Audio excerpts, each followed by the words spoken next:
The Pittsburgh Steelers are 2.5-point underdogs in the regular season finale at home against the Cincinnati Bengals. And if you want to bet on the NFL Week 18 action, BetOnline.ag is the place to do it. Head over to BetOnline.ag today to get started. They've got in-game betting, over-unders, player props, and spreads. Get in on the NFL action today over at BetOnline.ag. BetOnline, the game starts here. Now, it's my interview. One and only Anthony Cosenza. Anthony Cosenza is here from the Orange and Black Insider. Anthony, welcome to the show. My very first guest of the new year. Welcome in. Well, yeah, it's only a few days in, right? So I guess I can feel special, but we're 2 or 3 days into the new year, so I don't know how special of a guest I am. But anyway, Mark, always good catching up with you, man. I know we've got a long history of talking about this rivalry. Yeah, Steelers and Bengals on Saturday night. And before we get into the game, I need your perspective on this as the enemy, as the rival. The Steelers have 3 playoff scenarios, and I'll outline them for you. They could host the Chargers. They could go on the road against the Texans. They could also go on the road against the Ravens. We can get through each of those scenarios. But from the Steelers standpoint, I want to rank these from most favorable to Pittsburgh to least favorable. Obviously, if the Steelers win, that eliminates your Bengals. But this is where I want to start tonight's discussion. I think, first of all, I think it's, I don't want to say admirable because it's the Steelers standard is the Steelers standard, but I think a lot of people thought this was going to be an off year for the Pittsburgh Steelers. And the fact that we are talking about them in the playoffs, once again, with quarterback questions going into the season, all kinds of different things. And here they are again, Mark, as they always do. And as Mike Tomlin always has them in the picture, they're right there front and center in the playoffs. And so kudos to them and their season and what they've been able to achieve this year. But I think it sounds a little weird, but I think traveling to Houston right now seems to be kind of the most favorable matchup. And I think, Houston had an amazing year last year. They're still pretty solid this year, but I think they've taken a little bit of a regression step this year. CJ Stroud not looking quite like the same big play guy. They've missed on some big plays. They've had some injuries, all kinds of stuff. So I think that's probably your most favorable matchup. I don't think Houston goes as far this year as they did last year. And I think even though that's a road game, I think that would probably be the most optimum matchup to start the postseason off. And, I just started off by giving a pat on the back to the Steelers and what they've done this year, but they haven't won a playoff game for a little while here. So, I think that's a nice, that would be a nice, I think, matchup for them to start off the postseason. Should they draw that one? Yeah, January of 2017 with the playoff drought for the Steelers. I know a thing or two about playoff droughts, Mark. You're talking to a guy that knows a few of those. So, yeah. But you look at these teams, and I'm with you with Houston for this reason. Houston's lost 2 in a row. The Steelers have lost 3 in a row, 3 games in 11 days, brutal stretch of Philly, Baltimore, Kansas City. But I look at Houston without Stephon Diggs and Tank Dell. Texans also just signed former Steeler Deontay Johnson. So like Pittsburgh, Houston's not trending in the right direction as you head into the postseason. So I'm with you there. I think hosting against the Chargers as well, if the Steelers won and somehow the Ravens lost to Cleveland on Saturday, I don't think that is likely, considering that the Ravens are something like, I got to see what the line is right now, but 20-point favorites now at this point. That line has moved to for an NFL game. I don't recall seeing a spread quite like that. So I think Houston's not only what is going to happen, I think it's the most likely to happen. I also think it's the most favorable for Pittsburgh. But that's where I'm at as we head into the regular season finale between Steelers and Bengals. Yeah, I think just where the Steelers are, like you said, that both teams are kind of on a little bit of a skid, and I do think that home game against the Chargers, that also provides a favorable kind of matchup for them too. The Chargers, little bit. They've obviously been markedly improved under Harbaugh this year, but I think that also provides a favorable matchup, and who knows? The Steelers just are the Steelers, and they always are competitive. They're always in it. They're always in playoff contention. And like you said, here they are. They've hit a little bit of a skid, And then there's this game here at the end of the schedule that, of course, the Steelers backs up against the wall. You got some George Pickens drama, all this kind of stuff heading into a game. Of course, it all comes against the Bengals coming into this week. So it's like, You've seen this narrative before, haven't you? Oh my God, I've seen it so many times, dude. I've seen it so many times. It's unbelievable. Yeah. The Steelers beat the Chargers in, week 3 of the regular season. I don't know how much you can take away from that, considering it was so long ago. And then against Houston, the Steelers got smoked a year ago in C.J. Stroud's rookie year. So it's like, I don't know what to take away from that. Baltimore scares me. And I know Steelers fans are going to, Pittsburgh's won 8 of 10 against Baltimore, and the last game just didn't come. But it's like Lamar, on the way that team's playing right now, and their ability to run the ball scares me. But your Bengals cannot be, beggars cannot be choosers. So they need to win, and they need some help to get into the playoffs. Cincinnati's went 4 straight, though, headed into this one. What's your outlook of you want to win and you'll need some help to get into the playoffs, but what's your thought process going into this game of just where this team was at compared to how they're finishing out the 2024 season?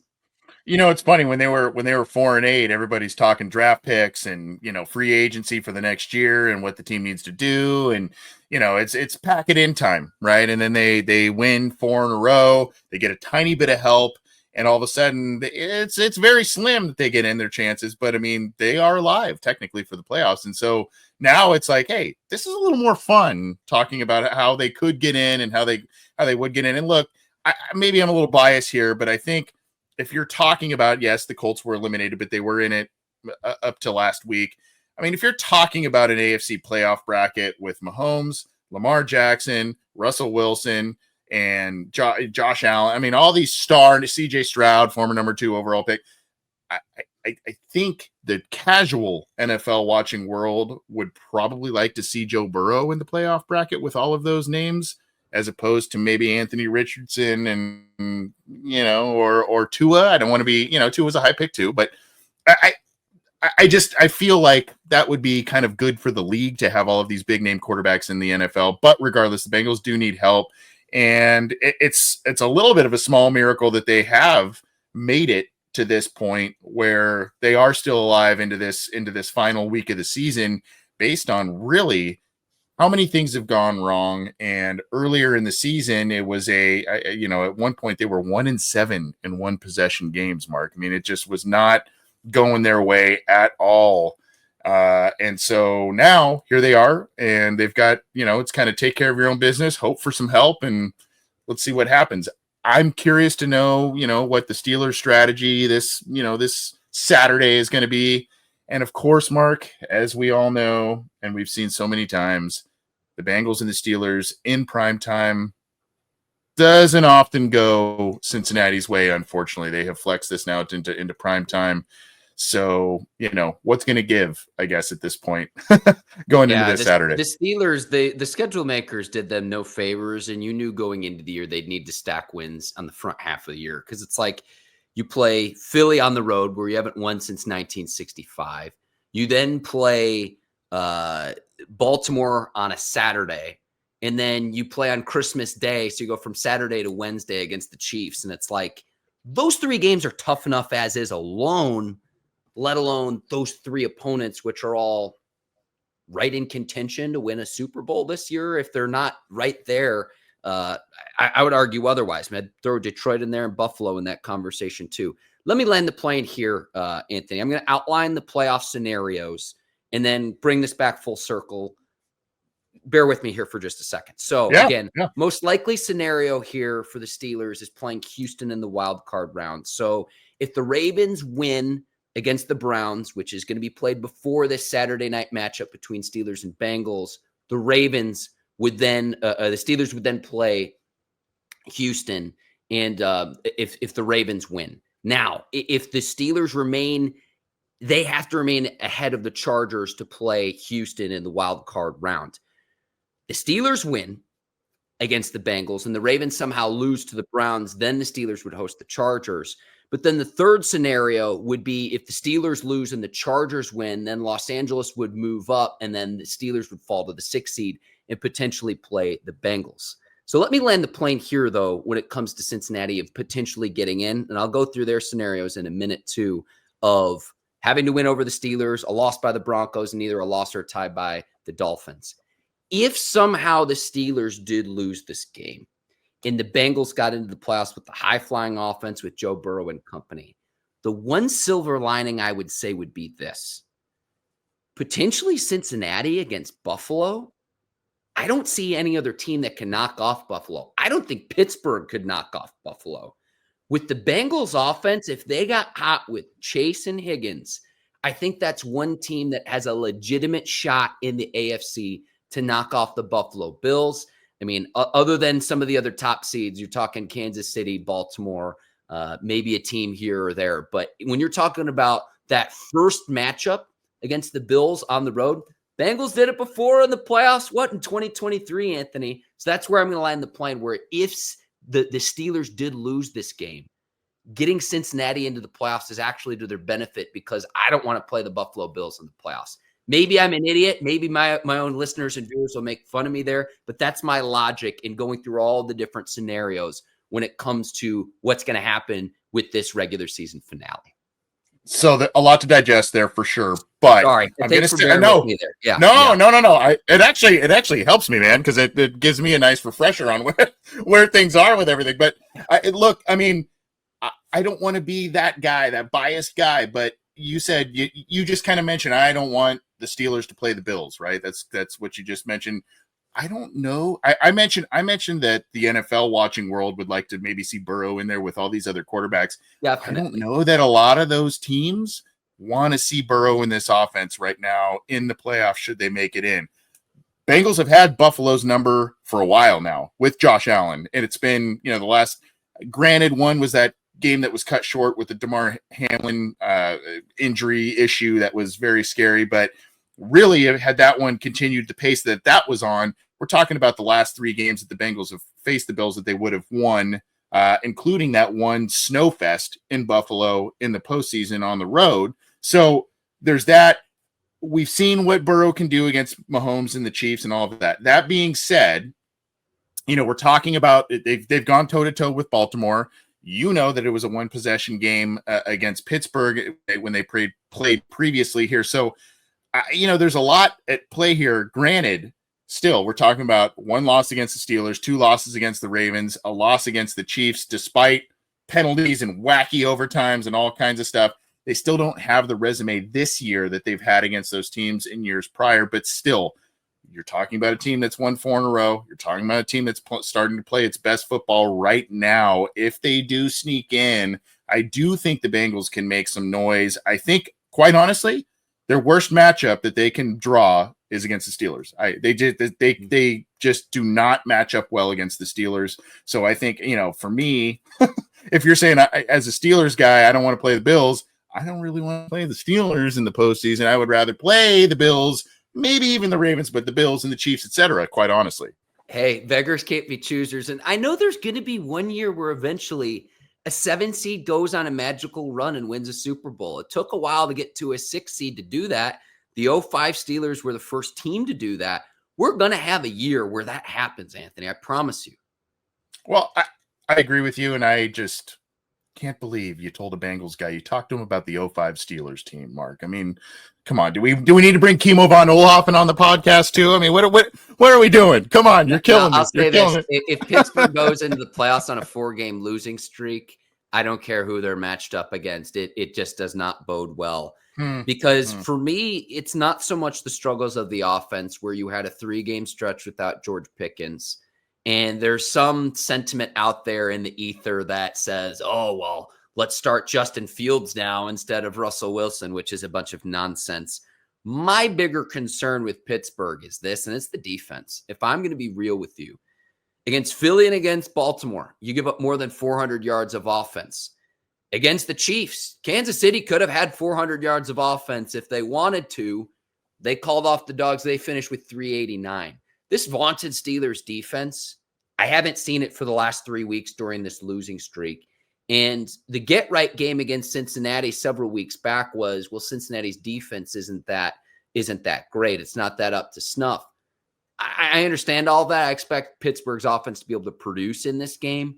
My bigger concern is if you do have serious problems with your defense heading into the postseason, I don't care what happens. They need to make sure that they get things right, because the last 3 weeks, the NFL's highest paid defense has not gotten it done point blank. I mean, I could see where you're coming from there, but I mean, I still see this team making the the Steelers defense making big splash plays. I saw some, I think it was maybe Bill Barnwell of ESPN kind of putting out some stuff about, the pressure rate when TJ Watt's in the game and not in the game. And it's actually slightly higher when he's not in the game and all this kind of stuff. TJ Watt's TJ Watt. It's an explosive play looking for a place to happen. I mean, that's just the bottom line. Highsmith has been a great pick. And, they just, I feel like despite some of the issues you are talking about, and this is one of the talking points that we have had on the Bengals side of the fence, particularly when they were like 4-8, right? But it's more of an identity thing with the Bengals. Who do the Bengals? I mean, what's their identity? Is it just Joe Burrow? Is it just a passing offense? Is it just that? The Steelers know exactly who they want to be. The Steelers know exactly the kind of players they want to bring in. They get pass rushers and they get them in all kinds of different rounds, and they make things happen. And they make that's who they are. But regardless, that doesn't mean that there haven't been hiccups along the way with the Steelers defense. So, I mean, there's some, cracks in the armor, so to speak, but I still think that this Steelers defense has a knack for big plays, the sack fumbles, the pick sixes, the timely Minka interceptions, all that kind of stuff. So I think if Steelers fans are a little bit worried about, hey, what's this defense doing? What's there's some issues popping up here. I still think that they'll, when the time comes, and potentially even in the playoffs against some good teams, they will still come up with that one or two big plays in a game that will potentially change the trajectory of that contest there. So I know there are some issues, but they've, time and time again, they show up. Yeah, Minka finally broke his interception streak last week. It had been since the end of the 2022 season at the very end. And it was just like it had been so long. You mentioned the identity of the Bengals. Obviously, it starts with Joe Burrow, but I think the bigger issue with that is a few things. You've got unresolved contract situations with both Chase and Higgins. I think both players are going to be paid handsomely. It's something that I want the Steelers to get out in front of with George Pickens, even despite his immaturity at times. But I think you have that. So you've got the two contracts with the receivers, which is even looming over this game of, do you get in? Is the offseason going to start early in Cincinnati? Or are these discussions going to be had earlier than we thought? Are they going to get into the playoffs? And you put that to the side until you go through your postseason run. So I think there's that, number one. And then with the defense, with Lou Anarumo, who going into this year where it's like, why isn't this guy being considered for other head coaching jobs? And then you see this year, the defense has not been what it's needed to be when you look at the season overall from a big picture standpoint. Yeah. So I'm going to, I've got a lot of thoughts on all that there. Now, yeah. So dive into it. On the defensive side of the ball, let's just start there. Yes, the issues have been prevalent, and really they were prevalent. If you look back to how the Bengals started last season, they were getting throttled by the Browns and the Ravens right out of the gate. And then there was the Tennessee Titans, shortly after that. I mean, they were having problems on defense then. They had a problem where the last year they lost Jesse Bates and Von Bell at the safety positions in the same offseason. And those guys were kind of the eyes and ears a bit for the rest of the defense in front of them. Now, Von Bell made his return this offseason to the Bengals and has not even been remotely as close to the same player. But, there are some elements that have now, when you look at this defense, they've kind of evolved into, okay, not just a Trey Hendrickson sack, and that's all we can hope for at this point. Now in this 4-game winning streak, granted they've played some subpar quarterbacks overall, but in this 4-game winning streak, they're becoming kind of a feast or famine, big turnover type of group, get the ball to the offense, etc. And so now they've been better these last few weeks. And your guy, Mike Hilton, kind of credited the fact that stole him from us. Lou Anarumo has supposedly simplified things on defense. And so that has helped them as a unit going forward. And hopefully, if they do continue to, if they do get into the postseason, et cetera, hopefully they will, continue to utilize that, even if it is an imperfect unit. Hopefully they can utilize again the star that is Trey Hendrickson, getting pressures on the quarterback. Sam Hubbard has been hurt, so now you're relying on other guys, Joseph Osai and others, to potentially get Miles Murphy, last year's first-round pick, to get some ancillary pressure opposite of Hendrickson. It's kind of worked out a little bit over the last couple of weeks, but that's where the defense is at this point. They are an imperfect unit. There's no doubt about it. There are embedded excuses where you can say, well, I mean, on the opposite side of Cam Taylor-Britt, who, by the way, looked like a Pro Bowl corner for the first part of last year, struggled mightily the first part of this year, and now has kind of rebounded a little bit. But now you have Dax Hill and DJ Turner, who were starting opposite of him, both with season-ending injuries, a first-round pick from a couple of years ago and a second-round pick from a year ago, both gone with season-ending injuries. So at any rate, there's excuses and there's just attrition, roster attrition. Now, you talked about the contract stuff and different things lingering over the Bengals, in regardless of the result of this game and regardless of if they get into the playoffs or not. I don't know if a lot of Steelers fans have or have not paid attention to this, but kind of a quietly big thing that has occurred over the past month or so. Tee Higgins moved away from his agent, David Mulgeta. And Mulgeta, you probably know, is the guy that negotiated the big deal for Deshaun Watson, et cetera. So he has moved away from that agent and that agency, and now has aligned himself with Jamar Chase's agent. And so the prevailing thought is that he and some of the stuff that's coming out in post-game, now that they're winning, of course, but some of the stuff coming out in post-game quotes from Chase, Burrow, et cetera, saying, hey, we're working to get Higgins back here. We're working to get Higgins back here. So there may be still some light at the end of the tunnel for Higgins to return on a long-term deal with the Bengals, especially on the tear that he has been on of late. And the long-term plan has always been to give Jamar Chase a mega deal. That has always been the plan. As you know, though, Mark, I mean, resources with the Bengals and the Brown family are slim.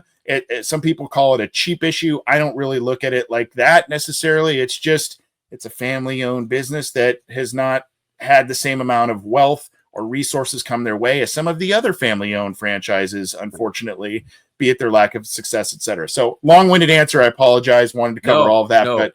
But I do think there is a future and a possibility where Chase and Higgins long-term, based on some of the things I just laid out, that Higgins does return with Chase long-term with Burrow, and Burrow sure as hell wants him there. There's no doubt about it. Yeah, a lot of great points there. Anthony. And I think keeping those two together, I mean, the tandem they've had this year, the production's there. And from a big picture standpoint, from Cincinnati's standpoint, you mentioned Jesse Bates, Von Bell. Let's throw DJ Reader in there as well, of star players that Cincinnati hasn't been able to retain. So you want to be able to keep Jamar Chase and Tee Higgins around, and they're able to operate so effectively as a Batman and a Robin for Joe Burrow and that offense. And it's like, having to stop that for the next 5 or 10 years is not something that I want to do from a Pittsburgh Steelers standpoint. So I'm telling you right now, as your enemy, go sign those guys, because if you don't, someone else will. Well, Mark, you're not my enemy, buddy. You're my friend. I mean, let's just be honest. You're my friend from afar. But I will say this: throw Larry Ogunjobi into that mix, right? I mean, that was a guy in their Super Bowl run who was critical to what they were doing on the defense in that Super Bowl run. They tried to re-sign him, and it all kind of fell apart. And of course, he went to Pittsburgh. And so look, it's not only just keeping those guys because they're talented type of a mindset.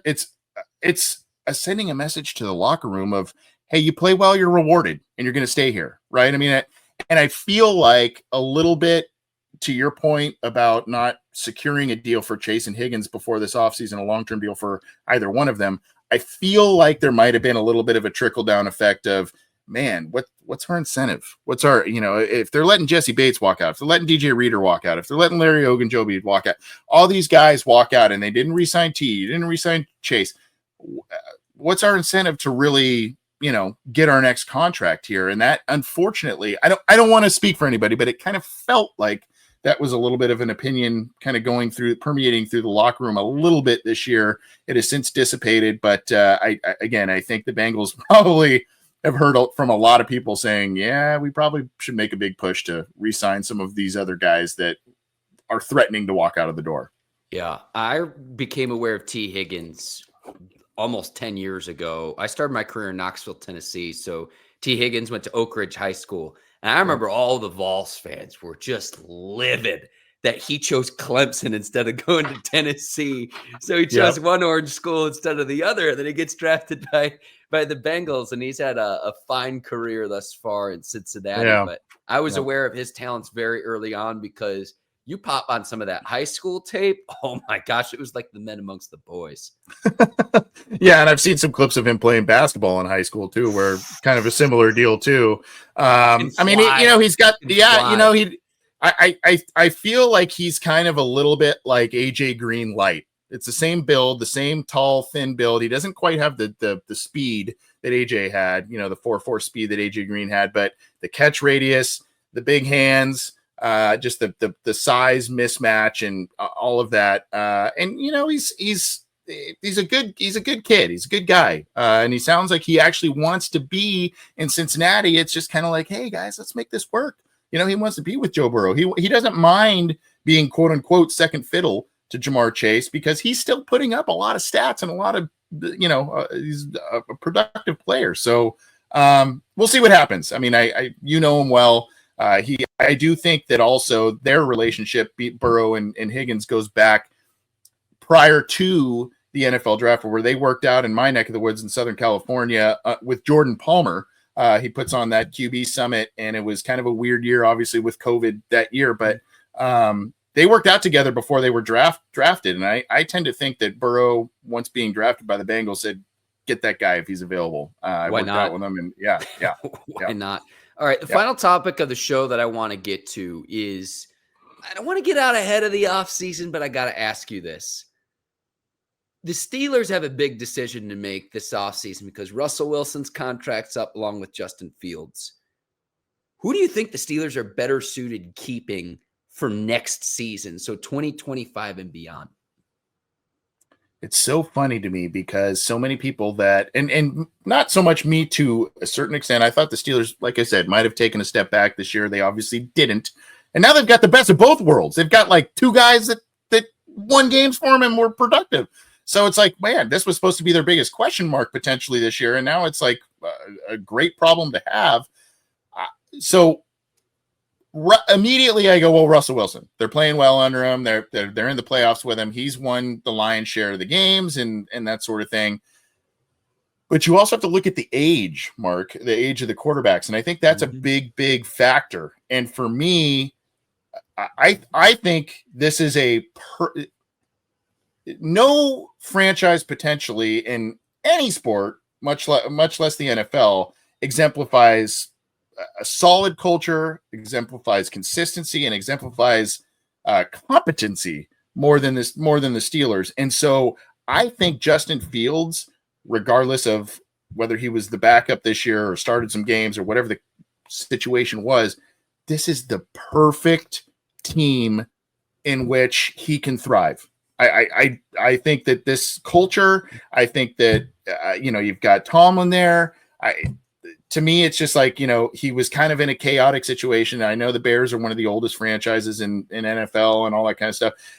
It's just tumultuous there. And when you have a guy that's viewed as a bit raw as a prospect, a quarterback prospect, that's kind of the last. It's kind of the last place you want to go is a tumultuous situation, a tumultuous franchise. Now he's got structure. He's got all kinds of things that exemplify the Steelers. So I still think, I think they should re-sign both of them. And I think they should re-sign Russell. Yeah. I mean, I don't see why you wouldn't unless one of the parties, one of the quarterbacks is not willing to do so. But I think you have kind of here's our stopgap guy in Russell for maybe another year or so, because he's in his mid-30s or something like that. And then now, yeah. And so now then you would have Fields waiting in the wings if Russell happened to take a step back the next year, that sort of thing. and you have an offense and an idea of what Fields can do for you. So ideally, sign both of them. Let Russ play again next year, and then have Fields be the guy the year after that. But I don't know if both of them would be up for it. So because of the age, and you saw some success from him early this season, I would say go with Justin Fields. Yeah, if I had to pick one, I'd pick Fields at this moment in time. Obviously, if you go on a deep playoff run, you got to stick with Russ, and you'd have to keep Russ. Wilson's 36. Fields is 25. You got $53 million of cap space this offseason. A lot of that is going to need to go to, hey, are we going to lock up George Pickens long term or not? Because that's really the next one off the books, where it's like you've got him and there's everyone else at the receiver position. So if you had to pick one right now at this moment in time, I'd say Fields, but that could obviously change if you win, say, 2 or 3 playoff games or go on a Super Bowl run. That could change. But I look at the teams that will need quarterbacks in the NFL, to where if you go to a situation, if you're either Fields or Wilson, that could potentially be better than Pittsburgh and get paid what you're worth on an open market, it's a reality of the league. Ideally, I'd love to see Pittsburgh to be able to keep both. But for the premium that teams are willing to pay, even above average quarterbacks, and you might be saying, Mark, what are you talking about? Go look at Kirk Cousins in Atlanta this year. It's a prime example of what I'm talking about. So there's going to be a lot of teams that already need quarterbacks. And I know that a lot of those teams are going to be at the top of the draft, like, say, the Giants, and there are several others. But there are also going to be teams that say, hey, we could position ourselves to better our quarterback room, like the Steelers did last offseason in bringing in both Russell Wilson and Justin Fields. So how this plays out, it's been the most fascinating thing to watch of how they've played out the situation. And I'll land here. Omar Khan fleeced the Bears to acquire Justin Fields, because after the draft was done and the dust settled, no one else needed a quarterback. And because Fields hasn't played 51% of the team's offensive snaps, nor will he, even if he plays this entire regular season finale, Steelers are going to send back the Bears a 6th-round pick and not a 4th-round pick. And to get that with 6 starts with Justin Fields and a backup who is more than capable, if he needs to come in for whatever reason with Russell Wilson, kudos to Omar Khan in this front office. So they figured it out last offseason to improve the quarterback situation. I think that they will figure it out this current offseason. But I hate to say wait and see, but you got to wait and see of how all of this plays out. And it just adds to the intrigue headed into Saturday and the regular season finale and this final weekend. It just adds to all of this. So there's a lot at stake here, even beyond the current playoff implications of this game. Yeah, for next season. And the one key question the Steelers need to ask themselves when they ask this question that you've got on the banner on the across the video here is, was Russell Wilson the key to, quote unquote, unlock George Pickens? If he was the guy that unlocked George Pickens, so to speak, then maybe you rethink that entire thing. But we have seen George Pickens have pretty quality seasons regardless of who's under center there. So maybe they feel like either guy could unlock them, but that is the question they probably need to ask themselves. I will say just the eye test, and I know the stats have been better with Russell Wilson on the field in the connection with Pickens than Fields. I will say that without a doubt in my mind, and having watched all of every single game this season. So that would be, if you are arguing for Wilson to keep Wilson, that would be a big, big argument that I would make. But really, to me, all this comes back to of where we started this discussion, Anthony, and that is, can you win your first playoff game since January of 2017 if you're the Pittsburgh Steelers? Because really the regular season, when you think about Pittsburgh Steelers football, you think about the 6 Lombardi trophies. And that's what this all comes back to of, okay, all this is great in the regular season. Fantasy football is all wrapped up in all of that. But whether you win or lose in January and then hopefully make it to February in the Super Bowl, I'm not expecting the Steelers to do that this year. But that's really what this comes down to. And what I always point back to with the struggles that the Steelers have had in recent history in the playoffs with Mike Tomlin is who his quarterbacks have been. That has been improved, but will it be enough? We'll see. I hate to say wait and see, but we'll see. And I really don't know the answer to that. the way that it's trending right now, Anthony, I don't like it, man. I'm just going to be flat honest with you. I do not like it the way that the Pittsburgh Steelers are trending as we get closer and closer to the postseason. If I'm just being real with you. Well, I could see that, and that's kind of why all of a sudden the Bengals side of things have kind of been far more optimistic now this last month, because it's like, hey, December playing your best ball. I mean, it's where you want to be playing your best ball. It just might be a little too late for the Bengals. They just need a lot of help.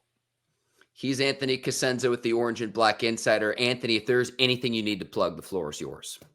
Well, I appreciate that. Yeah, the Orange and Black Insider, Mark, you've been kind to us for so many years. You and Mr. Taylor have been so kind to us for over so many years, making appearances on our shows. And we're now Bleav brothers, right? We're on the Bleav network with you now. So that's pretty awesome. So John Sheeran and myself co-host that show. We do a lot of different stuff with that, along with a number of other contributors on the Bleav in Cincy podcast channel. So we've got about 4 different shows going on there that cycle through for you there. So if you don't like the sound of my terrible voice or something, you can go check out some other people. But no, we've had some fun this year. We've had some cool guests, and we're Bleav's treating us well, so we're excited for it, and just appreciate the time. Glad to be on with you again, chatting some Steelers, Bengals, and hopefully we're doing it in a few weeks, maybe AFC Championship or some weird thing, right? Okay. Let's put it out in the universe. Why not? He's Anthony Cosenza. I'm Mark Bergin. Thanks for listening to another edition of Bleav in Steelers. I want to thank today's presenting sponsor, BetOnline. If you enjoyed listening to the show, go leave us a 5-star review on Apple and Spotify. Hit that subscribe button on the Mark Bergin YouTube page. I will be going live immediately following Steelers and Bengals on Saturday night. So I'll see you here live here on the Mark Bergin YouTube page. Thanks again to Anthony. My name's Mark Bergin. Thanks so much for watching. I'll see you Saturday night. Until then, take care. So long, everybody.